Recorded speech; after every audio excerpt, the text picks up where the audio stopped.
ભાવનગર કરચલિયાપરામાં યુવાન પર હુમલો કરનાર બે શખ્સોને ગંગાજળિયા પોલીસે ઝડપી લીધા હતા. કરચલિયાપરામાં યુવાન ઉપર હુમલો કરવાની ફરિયાદ નોંધાઈ હતી. જ્યારે યુવાન પાનમાવાની દુકાને ઊભો હોય ત્યારે બે શખ્સો કોઈ અજાણ્યા આવી છરી વડે હુમલો કર્યો હતો. ગંભીર ઇજાઓ થતાં સહટી હોસ્પિટલ ખાતે ખસેડવામાં આવ્યો હતો, જેને લઈને ભાવનગર ગંગાજળિયા પોલીસ સ્ટેશનની અંદર ફરિયાદ નોંધાઈ હતી.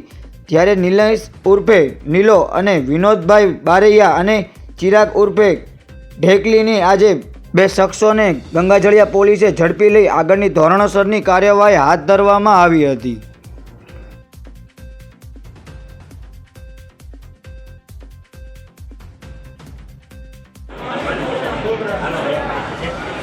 આની સાથે